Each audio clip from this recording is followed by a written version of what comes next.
27th of April 2024కి లాబీట్ అనే ఒక మ్యాగజైన్లో Marriott hotel అంటే వెనకటికి వైస్రాయ్ హోటల్ మన ట్యాంక్ బండ్ దగ్గర ఉంటుంది, ఆ హోటల్కి ప్లస్ వక్ఫ్కి సంబంధించిన ఒక లీగల్ డిస్ప్యూట్ బయటకు వచ్చింది. ఒక గుడ్ న్యూస్ ఏందనంటే తెలంగాణ హైకోర్టు ఈ పిటిషన్ని క్వాష్ చేసి పడేసింది. చల్ హట అని చెప్పి క్వాష్ చేసి పడేసింది.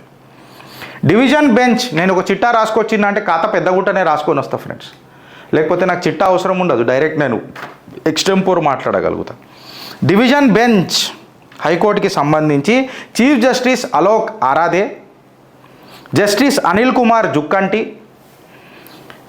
వీళ్ళ నేతృత్వంలో ఈ ధర్మాసనం డిసైడ్ ఏం చేసిందనంటే the initiation of the proceeding of the Waqf Board in the excess of jurisdiction while issuing a writ prohibition against the Waqf Board.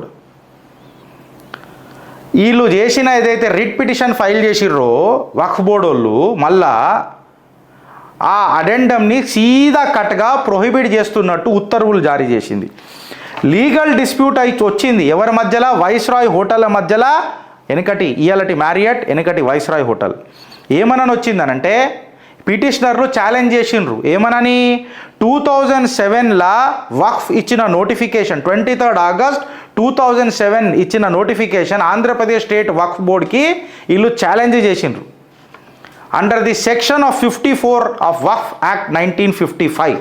ఇప్పుడు సెక్షన్ 54 ఆఫ్ 1955 సెక్షన్ ఎందుకు చెప్తున్నానంటే ప్రాబ్లం ఏంటంటే మన సాఫ్ట్వేర్లలో మనం పీపీటీలు ఎక్సెల్లో చేసి పైవట్లు వేసి మన బాస్లకు మనం అనాలిసిస్ ఇచ్చి మన పొటెన్షియల్ వర్సెస్ మన పర్ఫార్మెన్స్ని మ్యాప్ చేసుకొని ఇంక్రిమెంట్ ఎంత అయిందంటే డబుల్ డిజిట్ వచ్చింది ఎస్ అని చెప్పి ఇట్లా అనుకుంటాం కదా. ఈడ చట్టాలు మారిపోతున్నాయి సార్. నువ్వు ఎస్ అననే లోపల నీ కిందికైనా భూమి జారిపోతుంది సార్. దీని దహాడే నేను నిలబడ్డ భూమి వక్ఫ్ అని అంటే నేను గోల్గా తిరిగి కొట్లాడాలి సార్. వాడికి లేదు, వాడికి ఏలు ఒకటే రాసేస్తాడు, ఓ గెజెట్ ఇచ్చేస్తాడు, ఇది వక్ఫ్ బోర్డ్ గిరీష్ దారామోని నిలబడ్డది వక్ఫ్ బోర్డ్ అంటాడు. ప్రాబ్లం ఆడ సార్. జర చట్టాలని చుట్టాలు కాకుండా చట్టాల లెక్క గౌరవిద్దాం సార్. ఏం రాసిండ్రో నేర్చుకుందాం సార్. గట్లాంటిదే సెక్షన్ 54 ఆఫ్ 1955 వక్ఫ్ యాక్ట్.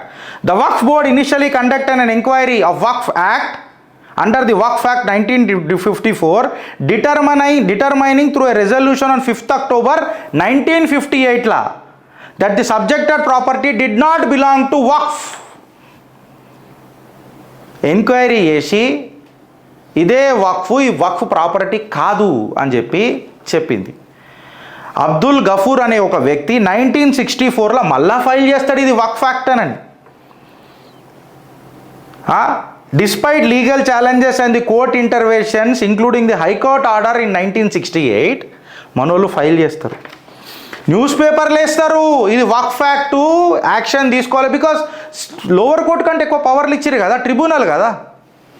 వాడు ఒకసారి అది రిలీజ్ చేసేసిండనంటే నువ్వు గోల్గా తిరగాలిగా. వాళ్ళకి సంబంధం లేదు ఆటల, వాళ్ళకి ఇష్యూనే లేదు ఇక ఆటల, మనం గోల్గా తిరగాల.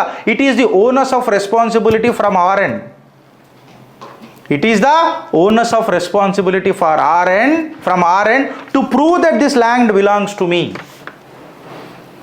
అర్జెన్సీ మ్యాటర్ తీసుకొని వాళ్ళు ఇండైరెక్ట్గా ఇంటరిమ్ ఆర్డర్స్ ప్రొడ్యూస్ చేశారు. అయితే సెక్షన్ 27 ఆఫ్ 1954 యాక్ట్ ఏం చెప్తుంది అని అంటే the instant case of the Waqf board conducted an enquiry under the section 27 of the 1954 act and determined wide resolution 1950 the subject is not a Waqf property. Section 27 ప్రకారము వక్ఫ్కు ఉన్న jurisdiction ప్రకారము ఇది వక్ఫ్ property కాదని చెప్పిన తర్వాత మళ్ళా ఇది వక్ఫ్ బోర్డ్ అని చెప్పడం అనేది ఎంతవరకు కరెక్టు. అందుకే రిట్ ప్రొహిబిషన్ వాస్ ఇష్యూడ్. వీళ్ళ సెక్షన్లకే వీళ్ళు విరుద్ధంగా పోతారు. పాగా వేసిండ్రనంటే పామన్న 14 సంవత్సరాలు పగబడుతుందేమో, వీళ్ళు 24 సంవత్సరాల తర్వాత మళ్ళీ దొవ్విరు కదా.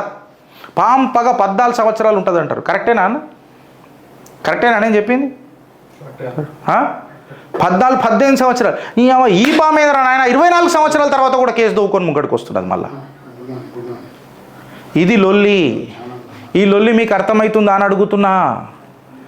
సేమ్ కేసు మణికొండలో కూడా ఇట్లాంటిది ఒకటి జరిగింది. 1600 ఎకరాలు వక్ఫ్ బోర్డు అని చెప్పిర్రు.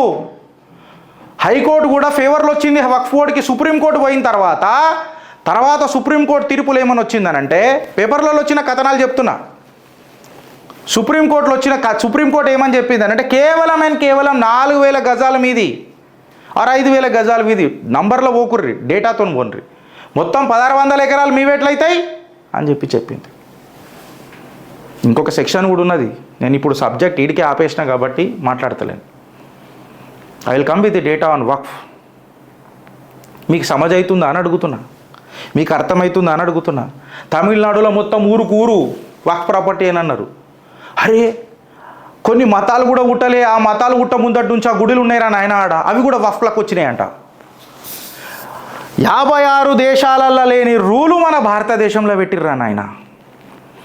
రామ జన్మ భూమిలా మస్జిద్ కూలగొట్టినందుకు 1995లో ఒక యాక్ట్ రిలీజ్ చేసేసి భారతదేశ భూభాగంలో రైల్వేలు డిఫెన్సుల తర్వాత ఎవరికన్నా భూమి ఉన్నదంటే వక్ఫ్ ఉన్నదిరా నాయన. Is it not a land mafia or land jihad?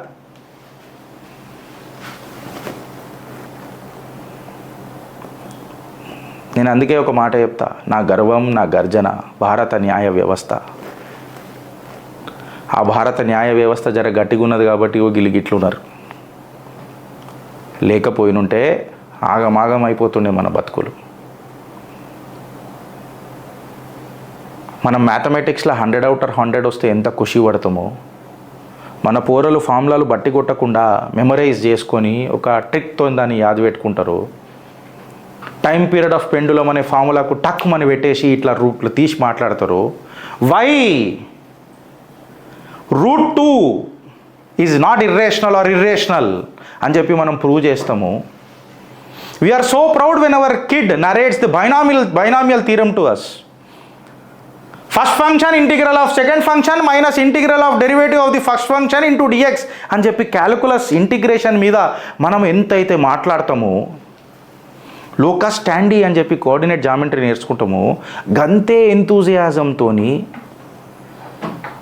sin² plus cos² is equal to 1 అని చెప్పి ఎంతైతే గర్వంగా చెప్పగానే మన తల్లిదండ్రులు ఖుషి అవుతారో, ఇగో నానా గిట్లాంటి లాస్ ఉన్నాయి,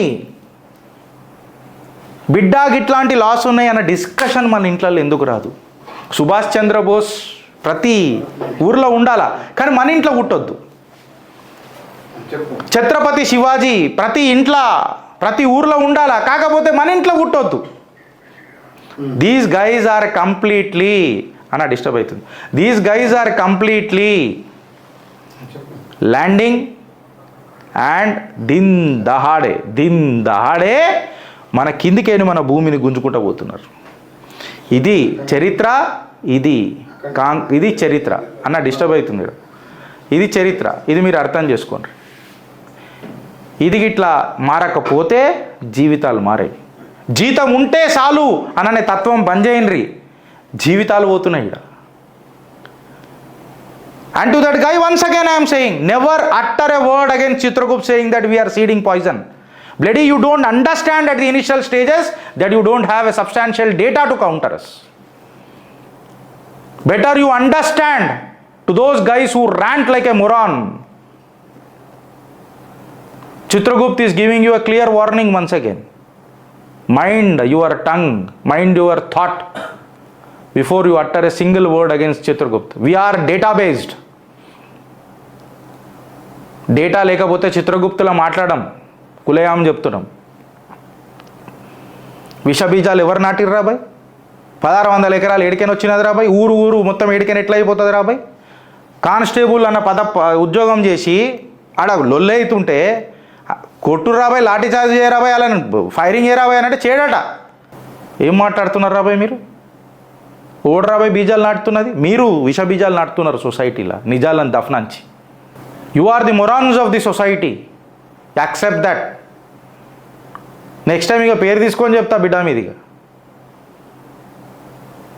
and don't underestimate us. We are legally very strong. We are legally very strong. Whatever we say, we stand on our words. And better you stand on your words. Don't try to fool us just ranting like a moron. ఇది గుర్తుపెట్టుకో. ఇది absolute data.